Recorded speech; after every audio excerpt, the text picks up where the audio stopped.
j'espère que vous allez bien. On se retrouve pour le premier tutoriel de cette semaine créative sur le thème du kiwi. Et donc on va réaliser ces jolies paires de boucles d'oreilles en forme géométrique. J'espère que ça va vous plaire. Et sans plus tarder, on commence tout de suite avec le tutoriel.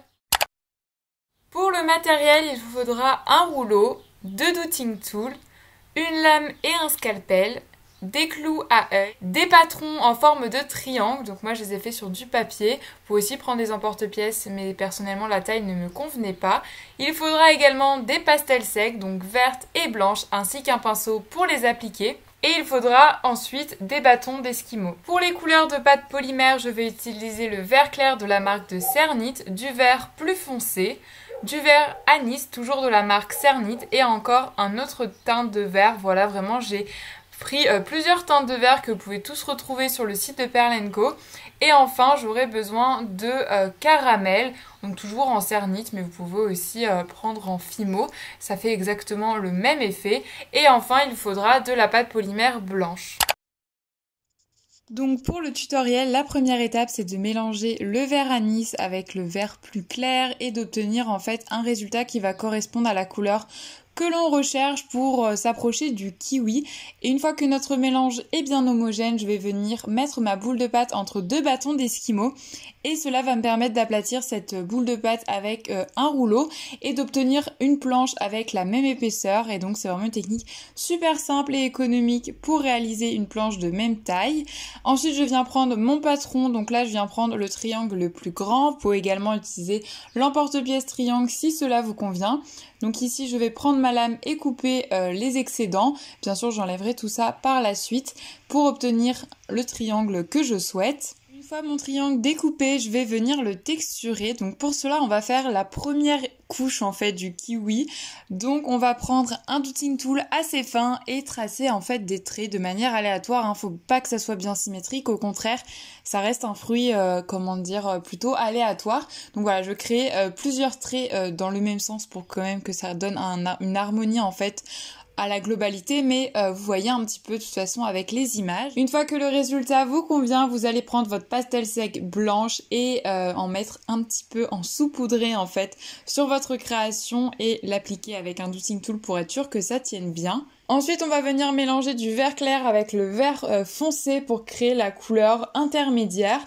Donc voilà, je mélange tout ça et une fois que j'ai obtenu le résultat qui me convient, je vais venir à nouveau répéter les mêmes étapes que précédemment, c'est-à-dire aplatir ma pâte entre 2 bâtons d'esquimaux, puis couper avec ma lame le patron qui correspond. Donc là, c'est la taille moyenne, vous vous en doutez.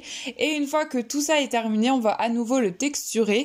Donc cette fois-ci, je vais toujours prendre mon douting tool, mais je vais faire des cercles sur tout mon triangle, donc voilà, plus ou moins profond pour créer donc la deuxième texture du kiwi. Une fois que c'est terminé, je vais encore pasteliser tout ça, je sais pas si ce terme existe, mais en gros je vais prendre ma pastel sec de couleur verte et venir l'appliquer sur tout mon triangle. Et enfin je vais prendre du blanc tout simple, sans mélange particulier, que je vais à nouveau prendre entre 2 bâtons d'esquimaux, l'aplatir avec un rouleau, puis couper les excédents avec le plus petit patron, donc le plus petit triangle.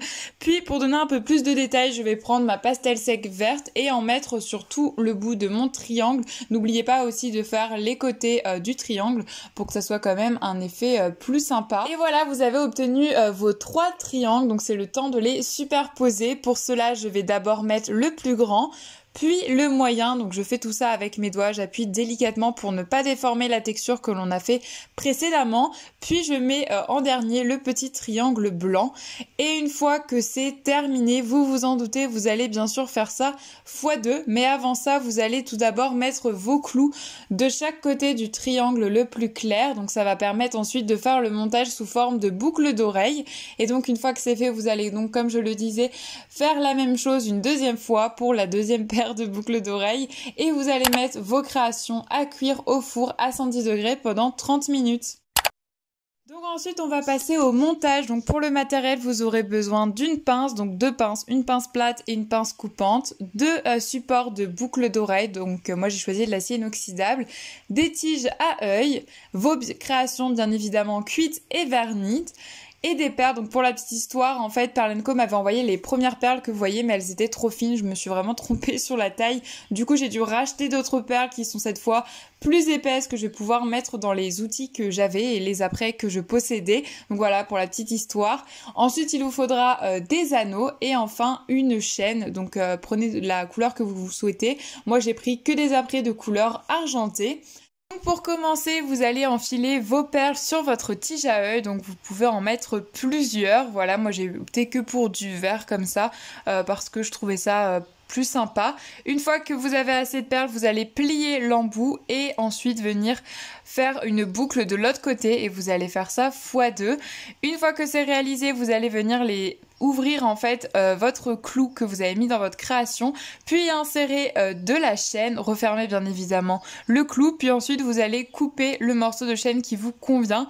Donc là ici j'ai utilisé en fait 4 anneaux, bon après ça dépend la taille de votre chaîne, et au bout de ces 4 anneaux vous allez insérer ce qu'on a créé auparavant avec les perles, en ouvrant tout simplement une des deux boucles et en l'insérant dans votre chaîne, puis en repliant tout ça avec votre pince pour refermer la boucle.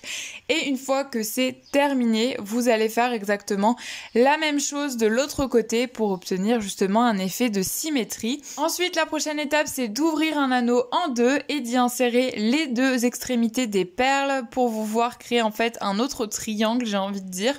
Une fois que cela est fait, on va venir donc prendre nos pinces et les refermer. Alors là, vous allez voir que c'est pas forcément utile de refermer l'anneau puisque après, il va falloir l'accrocher sur notre paire de boucles d'oreilles. Donc en parlant de ça, vous allez prendre votre support de boucles d'oreilles, puis l'ouvrir et inclure de la chaîne. Encore une fois, c'est la même que j'ai utilisée précédemment. Et cette fois-ci, je vais couper à 7 anneaux si je ne dis pas de bêtises.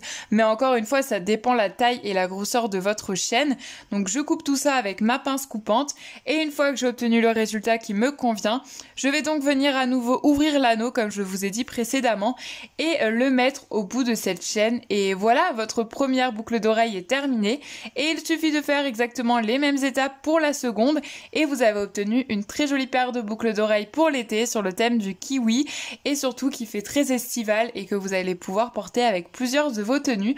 Donc j'espère que le résultat vous plaît. Si c'est le cas, n'hésitez pas à liker cette vidéo et à me laisser un petit commentaire avec votre avis. On se retrouve donc dans 2 jours pour le prochain tutoriel sur ma chaîne, mais d'ici là n'hésitez pas à aller voir le tutoriel de Stella qui sort demain à 16h sur sa chaîne. Bisous!